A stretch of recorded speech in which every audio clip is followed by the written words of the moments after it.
Good morning বন্ধুরা, কেমন আছো তোমরা সবাই? আশা করছি সবাই খুব ভালো রয়েছো। আর আমি একটু খারাপ আছি। তো চলে এসেছি আবার একটা নতুন ভ্লগ নিয়ে।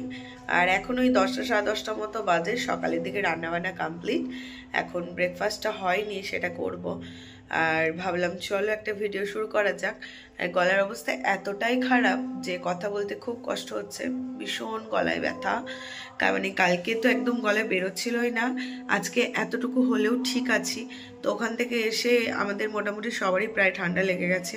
তো কিছু করার নেই, একটা ওয়েদার থেকে একটা জায়গায় গেছি, তো একটু তো ঠান্ডা লাগবেই। তো কিছুদিন বলবো না, মানে কটা দিন পরেই আমাদের আবারও একটা জায়গায় যাওয়ার আছে, যার জন্য একটু টেনশন। শরীরটা যদি খারাপ হয়ে যায় তখন ওখানে গিয়ে মুশকিলে পড়বো। তো বাড়ি এসে বুঝতেই পারছো, একটা বিয়ে বাড়ি থেকে ফিরে আসা মানে প্রচুর জামা কাপড় কাছাকাছি, মানে একটা পাহাড় সমান কাজ আর কি। তো আজকে কিছু জামা কাপড় কাছা হয়েছে, দিদি কিছু কেচে দিয়ে গেছে। তো আজকে আবার রোদ নেই, পুরো মেঘলা ওয়েদার। তো আর কিছুটা মেশিনে দেব। তো চলো তোমাদের দেখাই, জামা কাপড়গুলো কেচে দিদি মেলে দিয়ে গেছে। তো এই যে দেখো, এখন প্রায় 10টা সাড়ে 10টা বাজে, তো এতটুকু কোনো রোদ নেই, মনে হচ্ছে সকাল হলো। আর দিদি কিছু অল্প কিছু কেচে দিয়ে গেছে, বাদ বাকিটা সবই মেশিনে দেব। তো এখন বসিয়েছি এই যে রুটি, কালকে রাতে বানিয়েছিলাম, তো 3টে মতো নেচি রয়ে গেছিল। তো সেটা দিয়ে ভাবলাম রুটি করে নিই। আর রাতের একটু সুজি রয়ে গেছে। আর আজকে ভাতের জন্য যে পেঁয়াজ কলি আলু ভেজেছি, তো সেটা দিয়ে খেয়ে নেব। তো এখন ভাবছি মানে একটু পরোটা করে নিই তেল দিয়ে। তো রুটি পরোটা কিছুই বলা যাবে না, মানে মাঝামাঝি কিছু একটা হবে, কারণ পরোটা বানাতে গেলে তো একটু ময়ন টয়ন দিতে হতো। তো এই যে দেখো, এখন বানিয়ে নিচ্ছি, তো তারপর খেয়ে নেব।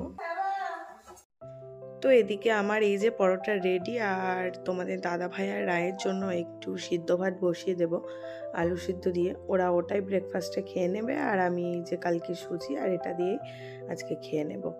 আর দুটো দিন যেহেতু জার্নি ভালোই হয়েছে আর খাওয়া দাওয়াও তো হয়েছে, সেই কারণে ভাবছি যে আজকে একটু হালকা পাতলার ওপরেই এক তরকারি ভাত দিয়ে রান্নাটা সেরে নেব, বেশি কিছু আর একেবারেই করব না। আর সংসারের এই দৈনন্দিন কাজ থেকে দুদিন ছুটি পেলে কতই না আনন্দ লাগে, কিন্তু ফিরে এসে কাজের পাহাড় যেন আরও দ্বিগুণ হয়ে যায়। সেই রকমই আমার অবস্থা। বাড়ি এসে যে দিকটাই না ক্লিন করব, সেদিকটাই নোংরা হয়ে থাকবে।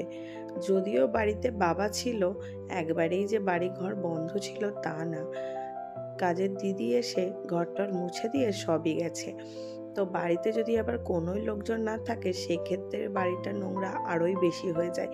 কিন্তু প্রতিনিয়ত যেহেতু ঘর বারান্দাগুলো মোছা হয়েছে, যার জন্য খুব একটা নোংরা হয়ে নেই। কিন্তু ওই যে আমাদের একটা মেনিয়া সব সময় পরিষ্কার পরিচ্ছন্ন টিপটপ, সেই চিন্তা করতে গিয়েই কোনো দিকেই আর নোংরা দেখতে পারি না। তো সেই জন্যই বাড়ি এসে বাড়ি পরিষ্কারের কাজটা একটু বেশি করতে হচ্ছে।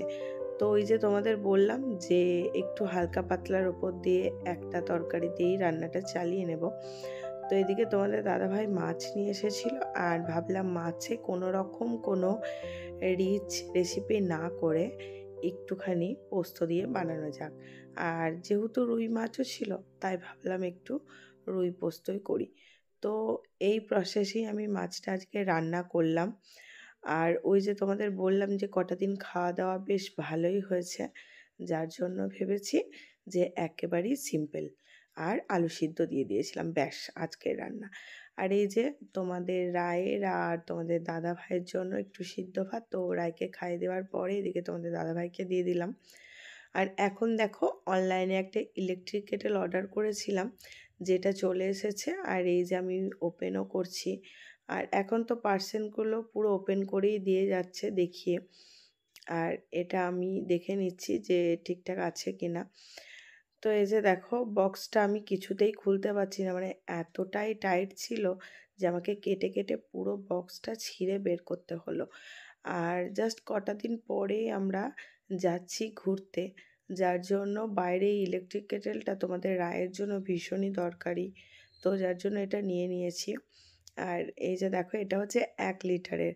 আর এই জিনিসটা আমার বাড়িতে মানে ছিলও না, বা কখনো আমি ইউজও করিনি। তো আগে একদিন ইউজ করে দেখব যে কিভাবে কি করতে হবে, তারপর সঙ্গে করে নিয়ে যাব। আর দেখো এখানে একটা গ্লাসের লিড দিয়ে দিয়েছে। আর তোমাদের দেখাচ্ছি ইলেকট্রিক কেটেলটা ঠিক কীরকম। শুধু নিয়ে যাওয়াটাই চাপের। মানে এইটা যখন আমি ব্যাগে ভরবো, আমার ব্যাগটা তো অর্ধেক এটাতেই জায়গা নিয়ে নেবে। এটির চিন্তাই আমি করছি যখন এটা ওপেন করছি, আর আমি ভাবছি সাইজটা এতটাই বড় যে আমি নিয়ে যাব কিভাবে। আর এই যে দেখো, এটা প্রেস্টিজ কোম্পানির, তো জিনিসটা খুবই ভালো। তোমার চা, কফি, তারপরে এইদিকে দেখো এখানে ডিম সিদ্ধর বাস্কেটটাও দিয়ে দিয়েছে। তো যেকোনো জিনিস স্টিম করা, তারপরে তোমার ভাত, আলু সিদ্ধ ভাত, যেকোনো জিনিস রান্না করা, ম্যাগি করা, এগুলো তো অনায়াসেই হয়ে যাবে। তো এটা কিন্তু বাচ্চার সাথে থাকলে আর ১-২ দিনের ট্যুর হলে এটা কিন্তু আমাদের অনেক হেল্প করবে। তো তারপর ওদিকে দুপুরে লাঞ্চটা সেরে একটু রেস্ট করছিলাম। যেহেতু জার্নিটাও অনেক হয়েছে আর রেস্ট করারও প্রয়োজন রয়েছে। আর রেস্ট করে উঠে এদিকে দেখো বিছানায় জামাকাপড় বোঝাই, মানে যেগুলো কাচা হয়েছিল তো সেগুলোকে গুছিয়ে নিচ্ছি। আর যেগুলো নিয়ে এসেছি মানে সাথে করে বিয়েবাড়ি যেগুলো নিয়ে গেছিলাম সেইগুলো এখনও পর্যন্ত কাচা হয়নি কিছুই। মানে সেগুলো মেশিনে একে, একে দিচ্ছি, ২ বারে ৩ বারে কাচবো। তোমাদের তো বললাম যে একবারে কমপ্লিট হয়নি। তো সেগুলোকে কাচার পরে সেই জিনিসগুলো তো আবারও আয়রন আর গুছিয়ে জায়গা মতো রাখা বিশাল একটা মানে টাইমের ব্যাপার আরকি। তো আজকে টুকটাক কাচা হয়েছিল তো সেগুলোই আমি এখন ভাঁজ করে নিচ্ছি। তারপর এদিকে বিছানাটাও গুছিয়ে নেব। আর ২ টো দিন তো বেশ আনন্দ হুল্লোড় করেই কাটলো। কিন্তু আবারও সেই দৈনন্দিন কাজে ডেইলি রুটিনে ফিরতে হলো। তো যার, যার সংসারের কাজ তার নিজেকেই করতে হবে।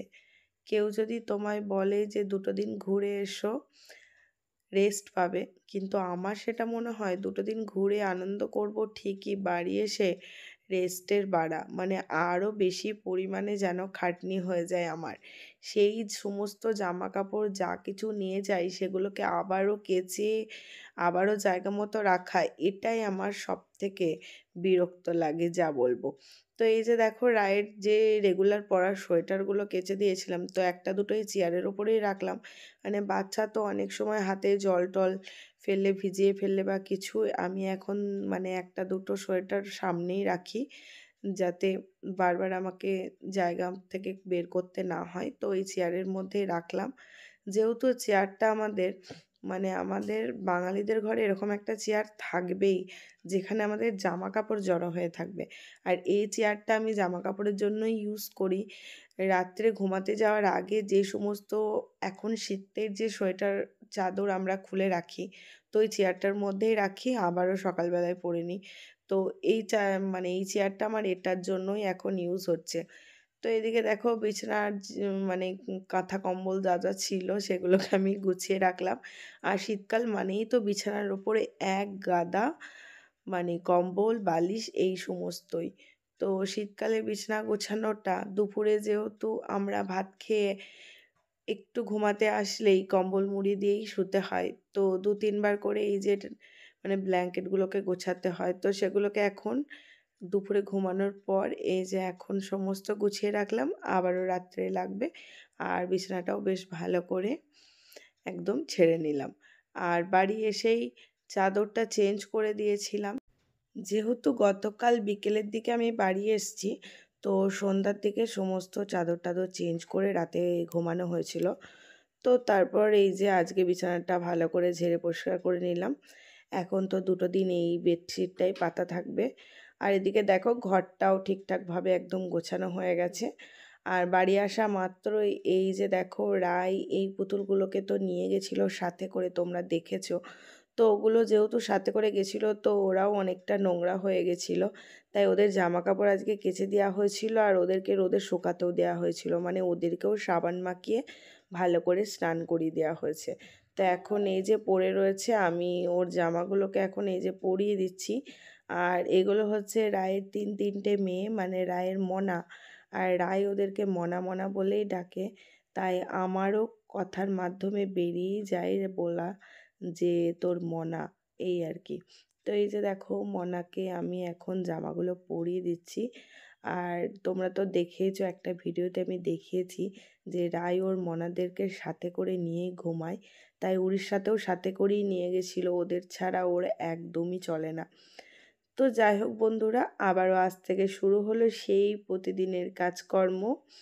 তো চলো, আজকের ভিডিওটা তোমাদের কেমন লাগলো অবশ্যই জানিও।